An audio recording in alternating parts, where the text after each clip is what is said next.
오늘 이 시간은 교재로 수업을 안 하고 시청각 수업을 하도록 하겠습니다. 오늘 그 시청각 영상을 하나 볼 텐데요. 그 영상의 제목은 이제 왜 창조인가 하는 그런 내용의 영상입니다.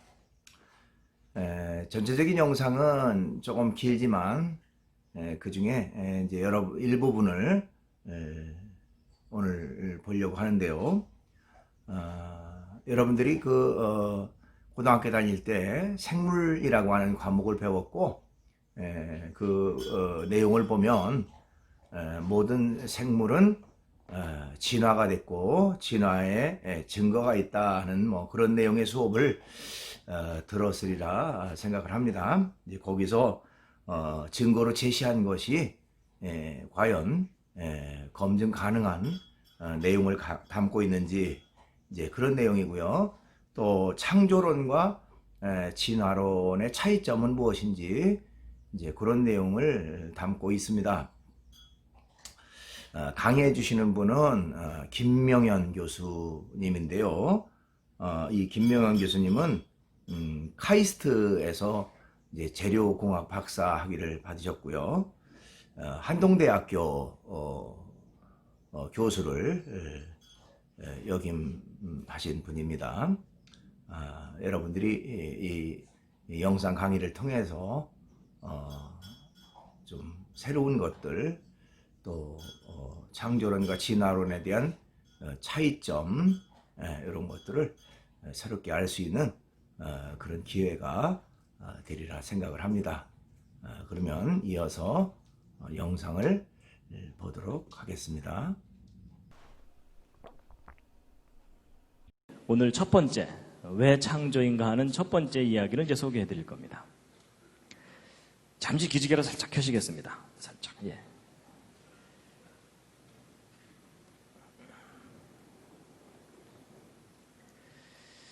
예, 여러분과 저는 지금 현재 지구상에 살고 있습니다. 이 지구가 속해 있는 곳은 은하계입니다. 이 은하계 내에는 별의 숫자가 대략 한 1000억 개 정도 있습니다. 심심하신 분들은 한번 세어보시기 바랍니다. 그 수많은 별 가운데 하나가 지구이고, 이 지구상에는 지금 현재 60억이 넘는 사람들이 살고 있고, 오른쪽 아래는 미국 시카고를 하늘에서 보고 찍은 사진입니다. 여기도 많은 사람들이 모여 살고 있는데, 이 도시의 어느 공원의 잔디밭에서 돗자리 깔고 낮잠 자고 있는 사람입니다. 드디어 사람을 발견했습니다. 사람의 몸에는 수많은 세포가 있습니다. 여러분 몸에 있는 세포의 숫자는 대략 한 60조 개 정도 됩니다. 그 수많은 세포 중에 여러분의 생명을 유지시켜주는 중요한 세포가 이 적혈구 세포입니다.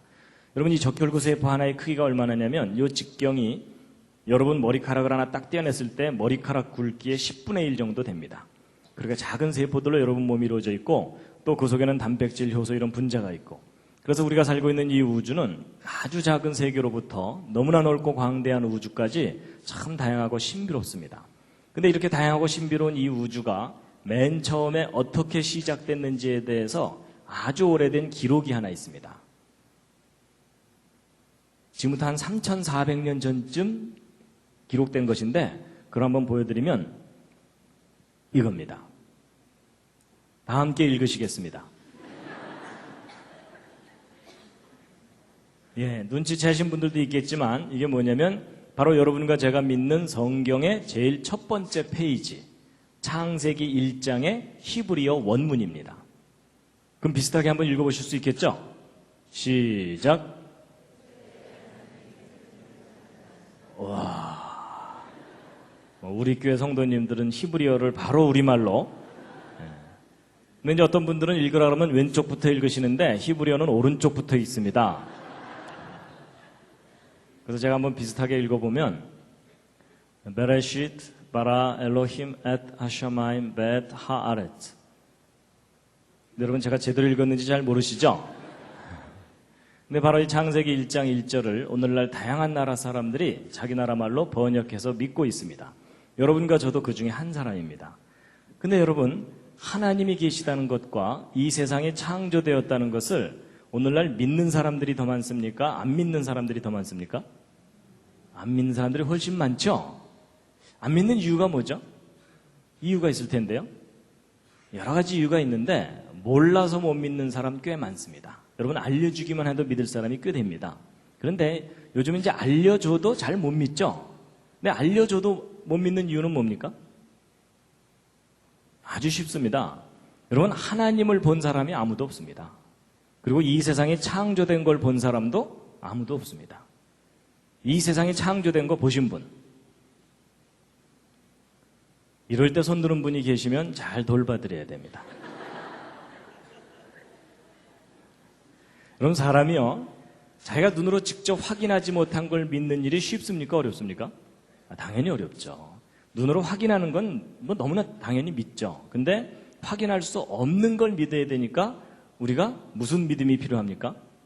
대단한 믿음이 필요합니다. 그래서 여러분이나 저나 지금 하나님 창조 믿는 건 대단한 믿음입니다. 그렇죠? 그런데 이제 눈으로 확인할 수 없으니까 못 믿겠다 이렇게 말할 수도 있지만 오늘날 많은 사람들이 하나님과 창조를 믿지 못하도록 만드는 큰 장애물이 하나 있습니다. 아마 다음 그림을 보면 그게 뭔지 아실 겁니다. 여러분 어디선가 본 듯하지 않으십니까? 갑자기 가슴이 답답해오고 머리가 아파오는 분들이 계실 겁니다. 학교 교과서입니다. 여러분 교육과정을 통해서 창조 배웁니까? 진화 배웁니까? 예, 진화만 배웁니다. 그래서 생물은 진화됐고 진화의 증거가 있다. 뭐 이렇게 배우는 겁니다. 여러분 고등학교 때까지 교과서가 틀릴 거라고 생각하는 학생 있습니까? 없습니까? 거의 없습니다. 그렇죠? 외우기도 바쁜데 틀린 줄을 어떻게 알겠습니까? 그래서 10년, 20년 학교에서 진화론 열심히 배우다 보면 진화가 역사적인 사실인 것처럼 믿어지게 되고 그럴수록 창조는 점점 신화가 되어버립니다. 그렇죠? 여러분 고등학교 교육만 제대로만 받으면요 대부분의 사람들은 무신론자가 되게 돼 있습니다. 맞죠? 여러분 제가 좀 심한 표현인지 모르지만요 지금 세상이 어떤가 하면 학교에서는 교과서를 통해서 진화론만 가르치면서 무신론자들을 트랙터로 추수를 하고 있습니다. 그런데 지금 교회가 그 뒤따라가면서 이삭죽기 하고 있는 겁니다. 여러분 이건 분명히 잘못된 세상입니다. 여러분 성경에 기록된 창조가 진리라면 그것이 교회에서만 가르쳐지고 외쳐져서는 안 됩니다. 여러분 학교가 진리를 가르치는 곳이라고 하잖아요. 그렇죠? 그럼 창조가 진리라면 교회에서만이 아니고 학교 교육 과정 속에서도 창조를 가르쳐야 정상입니다. 동의하십니까? 여러분 교과서가 바뀌지 않는 한 교회는 계속 힘들게 이삭줍기만 해야 됩니다. 학교에서도 창조론 교육이 일어나는 세상에 와야 되는 게 당연하다라고 여러분이 생각하셔야 됩니다. 근데 이제 문제는요, 진화의 증거가 있다 이렇게 배우는 게 문제입니다. 여러분 증거가 있다는데 안 믿을 사람이 어디 있어요? 그렇죠? 예. 여러분 과학에서는 증거라는 것을 참 중요하게 여깁니다. 그래서 과학자들이 뭔가를 주장할 때는 증거 있느냐 이걸 확인하죠. 근데 여러분 과학에서만 증거가 중요한 게 아니고 여러분의 믿음도 증거가 중요합니다. 여러분이 뭔가를 믿을 때 자기가 믿어야 될 증거가 분명하면 그 사람은 확신을 갖죠. 근데 증거도 없이 믿으려면 무슨 믿음이 필요하다고요? 대단한 믿음이 필요합니다. 그렇죠? 근데 이제 보세요.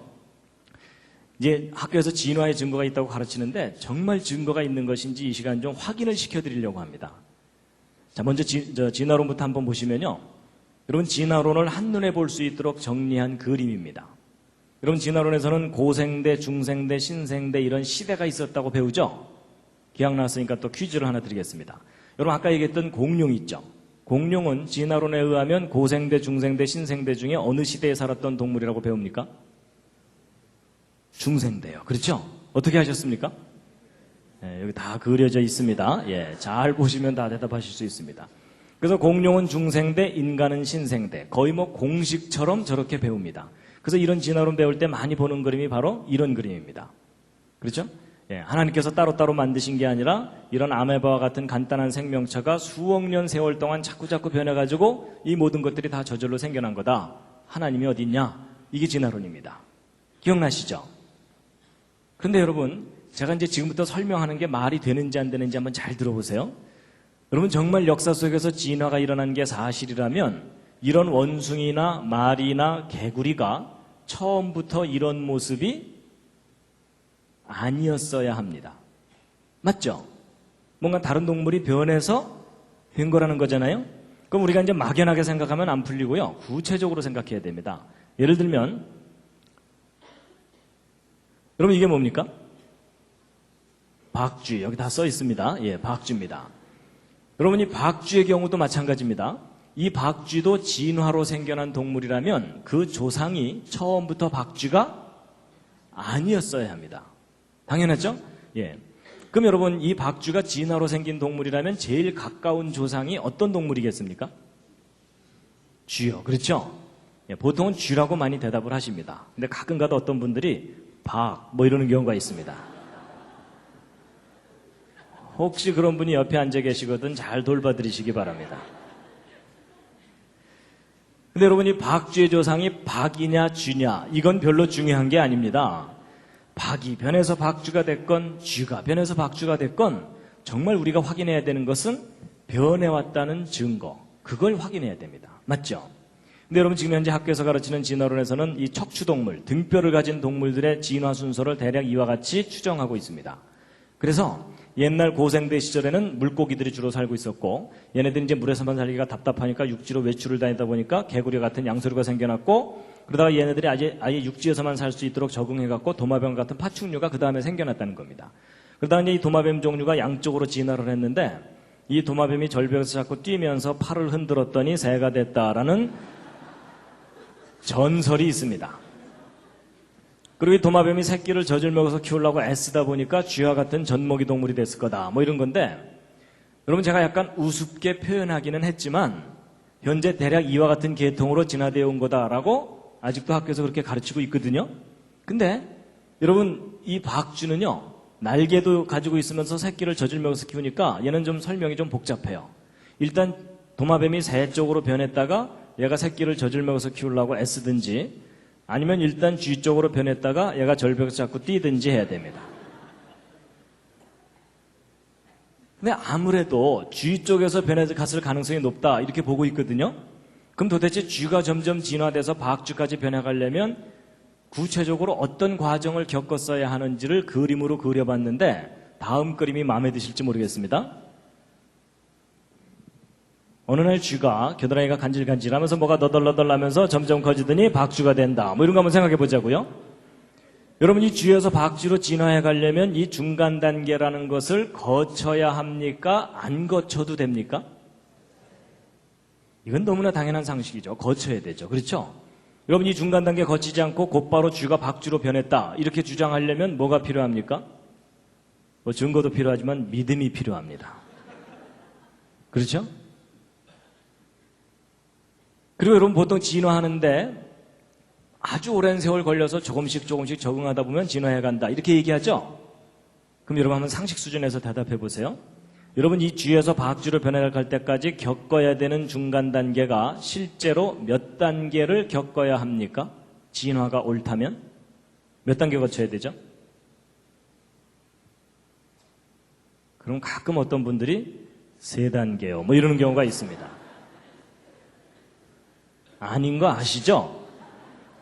그럼 또 그분 당황해갖고 5단계인가 뭐 이러는 경우가 또 있어요. 그것도 아닌 거 아시죠? 정답이 몇 단계입니까? 예, 무수히 많은 중간 단계를 겪어야 한다. 이게 정답입니다. 그렇죠? 여러분 이 중간 단계가 적다고 우기면 우길수록 더 큰 믿음이 필요한 거 아시죠? 여러분 이 중간 단계가 많을수록 현실이고 적을수록 신앙입니다. 동의하시죠? 예. 그리고 여러분 그때 당시에 이렇게 어정쩡하게 생긴 거가 지구상에 몇 마리나 살고 있었어야 하겠습니까? 서너 마리요? 아닌 거 아시죠? 셀 수 없이 우글우글 전 세계 곳곳에 살고 있었어야 되죠? 근데 여러분 예전에 학교에서 진화론 배우실 때 저렇게까지 구체적으로 생각해 보신 적 있으십니까? 없으십니까? 거의 없으시죠? 너무나 당연한 건데 왜 저런 걸 생각을 못 하셨을까요? 왜냐하면 진도 나가야 되니까.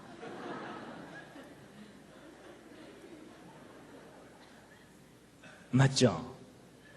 여러분이나 저나 학교에서 배운 과정을 돌이켜보면 뭐 따져보고 반대 의견도 들어보고 토론도 해보고 깊이 생각해보고 확인하면서 배운 게 아니었습니다. 그냥 이미 있는 이론을 그대로 외우기 바빴고 외운 대로 그냥 답안지에 쓰기 바쁘고 시험 보고 나면 그냥 잊어버리기 바쁘고 그랬죠? 근데 여러분 오늘 기회가 참 잘 되신 겁니다. 바보가 아니라면 무수히 많은 중간 단계가 있어야 되고 무수히 많은 개체수가 그때그때 살고 있었어야 돼요. 맞죠? 그럼 여러분 진화가 일어나는 게 맞다면 오른쪽 화석이 남을 수도 있지만 왼쪽 화석들도 얼마든지 화석으로 남을 수가 있겠죠?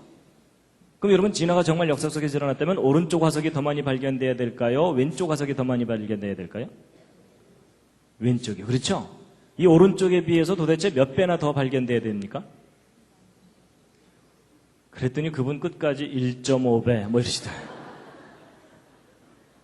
아닌 거 아시죠?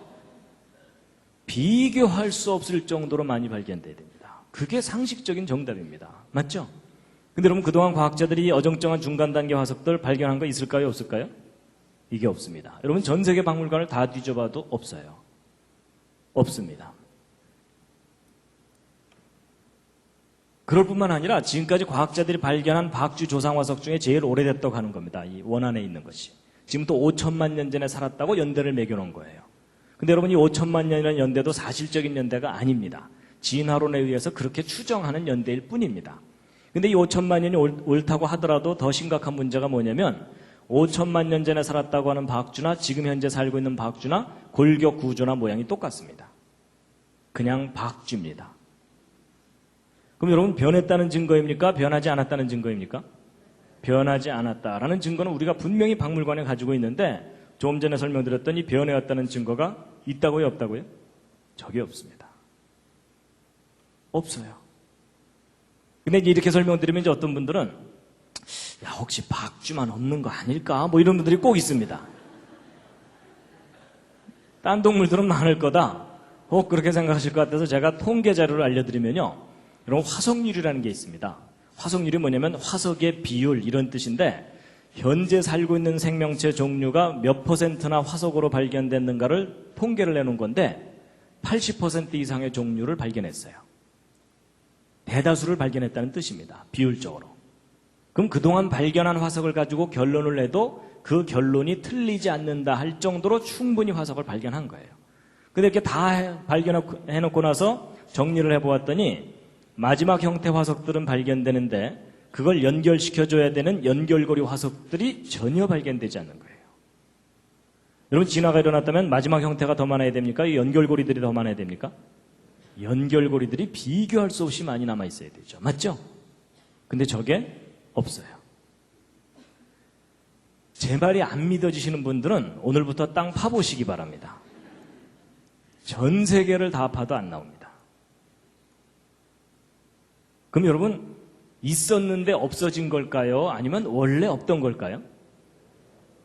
예, 그 정도는 이제 아시죠? 원래 없었던 겁니다. 그래서 여러분 혹시 어디 여행 다니시다가 이런 애를 보시거든 저한테도 꼭 좀 알려주시면 감사하겠습니다. 진화가 일어났었다면 존재했었어야 하는 중간 단계 괴물입니다. 근데 저게 어쩌다 하나 발견돼야 되는 게 아니고 시리즈로 발견돼야 됩니다. 그렇죠? 근데 그게 없어요. 그래서 여러분 성경에서 얘기하는 창조와 학교 교과서를 통해서 가르치는 진화의 큰 차이가 뭐냐면 창조로는 말이든 개든 조상이 따로 있다는 겁니다. 그래서 그 안에서 다양한 후손들이 나타날 수는 있지만 이 말과 개가 공통의 조상을 갖고 있는 건 아니다. 이게 성경에 근거한 창조입니다. 근데 학교에서 배우는 진화론은 그게 아니라 모든 생명체들이 공통의 조상으로부터 저절로 갈라져 나와야 되거든요. 그러려면은 이 위에 있는 증거는 별로 의미가 없고 이 밑에 있는 증거가 필요해요. 그렇죠? 근데 저 밑에 있는 증거를 그동안 뒤져봤더니 있다고요, 없다고요? 저게 없는 겁니다. 저게. 여러분 150년 전에는 저게 있을 거라고 믿었었어요. 있을 거라고 믿었는데 확인해 보니까 없는 거예요. 그럼 여러분 처음부터 위나 아래나 모델이 똑같아져 버렸죠. 그럼 처음부터 뭐가 옳았다는 겁니까? 처음부터 창조 모델이 옳았다는 얘기입니다. 그래서 여러분 원숭이와 사람도 마찬가지입니다.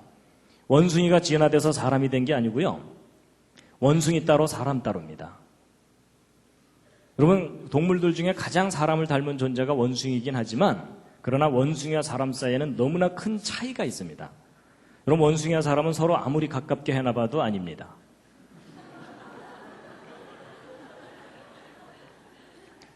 여러분, 저 앞에 있는 사진들을 보면서 옆에 있는 분을 쳐다보는 건 실례입니다. 시선 관리를 좀 잘 해주시기 바랍니다. 여러분, 원숭이와 사람들 사이에 큰 차이가 참 많은데 그 중에 뭐 간단한 거, 여러분 왼쪽에 있는 얘 아무리 가르쳐도 고등학교 못 보냅니다. 근데 오른쪽에 있는 이분, 비록 이렇게 내추럴하게 살고 계시지만 저분 어려서부터 차근차근 교육 잘 받았다면 대학 갈 수 있을까요, 없을까요? 예, 있는 정도가 아니라 대학 총장까지 삼을 수도 있습니다. 동의하시죠? 근데 얘는 안 돼요. 여러분, 이것은 뭐냐면 하나님께서 처음부터 구별해서 따로 만드셨다는 겁니다. 근데 참 중요한 게 뭐냐면요. 여러분, 우리 학생들이 학교에서 진화론을 배우죠? 그러면 사람이 누구를 닮았던 존재라고 배우는 겁니까?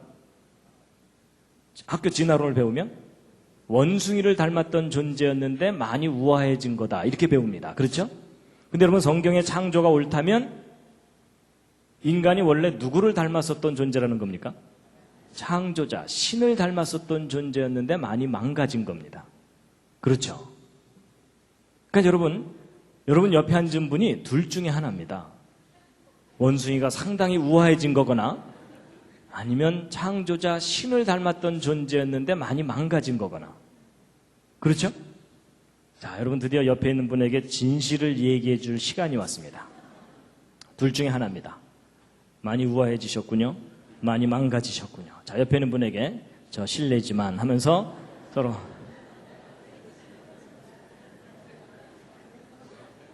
예, 여러분 이럴 때는 많이 망가졌다고 할수록 옆에 있는 분을 높여드리는 겁니다. 그렇죠? 안 망가졌는데 그 정도면 문제가 심각한 거죠. 근데 여러분, 제가 사실 우스갯소리처럼 이렇게 얘기하지만 이거 참 중요한 문제입니다. 인간의 가치가 원래 무엇이었냐는 겁니다.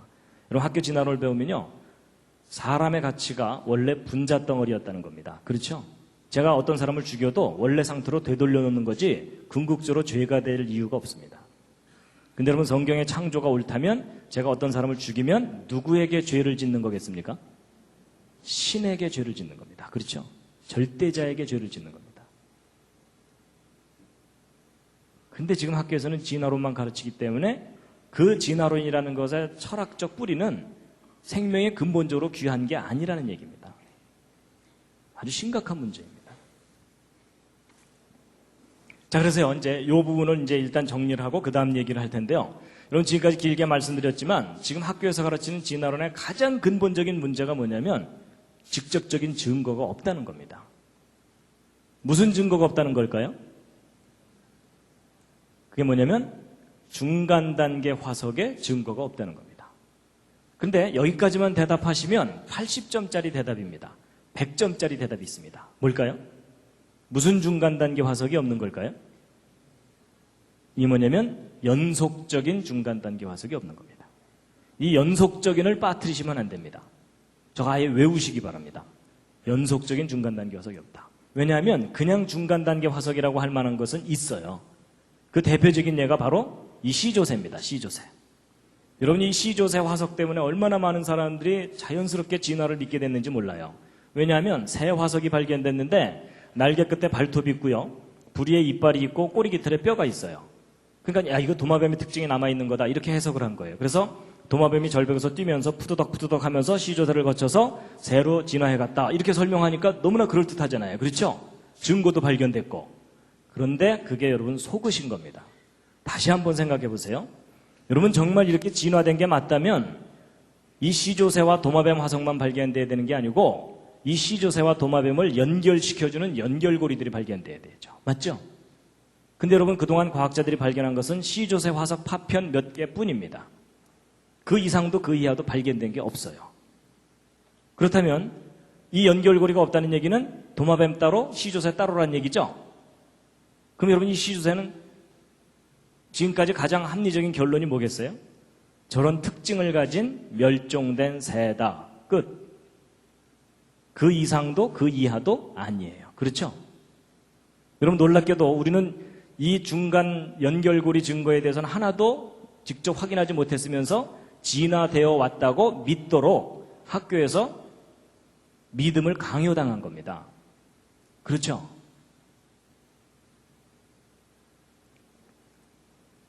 그래서 이제 그 진화론의 문제점은요, 단순히 중간 단계 화석의 증거가 없다가 아니고 무슨 중간 단계요? 예, 연속적인 중간 단계. 예, 저걸 빠뜨리시면 안 됩니다. 저거 빠뜨리는 바람에 이제 기독교 학생들이 학교에 가서 실패를 하는 경우가 있어요. 친구한테 자신있게, 야, 중간 단계 화석 없대. 뭐 이랬거든요. 그랬더니 똑똑한 친구가, 야, 시조새가 중간 단계 화석이야. 이러는 순간, 맞잖아요. 갑자기 얼굴이 빨개지면서 그날 저녁 교회 뒤에 어두컴컴한 데 앉아갖고, 주여, 이게 어찌된 일이 없나이까. 뭐 이렇게 되는 거예요. 그러니까 여러분, 우리가 하나를 알아도 정확하게 알아야 됩니다. 그냥 중간 단계 화석이 없는 게 아니라, 무슨 중간 단계요? 연속적인 중간 단계 화석이 없다는 겁니다. 이해가 되시죠? 그럼 여러분, 쥐 따로, 박쥐 따로란 얘기죠? 처음부터 종류대로 따로따로란 얘기예요. 근데 보세요. 성경을 보면요. 하나님이 종류대로 따로따로 만드셨다고 돼 있어요. 그렇죠? 여러분, 과학적으로 확인해 보아도 종류대로가 맞고요. 성경의 기록도 종류대로가 돼 있어요. 근데 여러분, 창세기 1장을 보면요. 종류대로란 말이 10번이나 나옵니다. 여러분 10번씩이나 얘기했는데 못 알아들으면 잘 돌봐줘야 됩니다. 그래서 여러분 이게 무슨 얘기냐면 여러분이 교회 다니고 성경 믿어야 되니까 무조건 창조를 우겨야 된다 그 얘기가 아닙니다. 객관적으로 냉정하게 과학적인 증거를 확인해 보아도 종류대로 따로따로가 옳다는 것이 드디어 밝혀졌다는 얘기입니다. 그래서 여러분 학교에서 지금 생물이 진화됐고 진화의 증거가 있다고 배우지만 사실은 진화에 대한 구체적인 증거가 없습니다.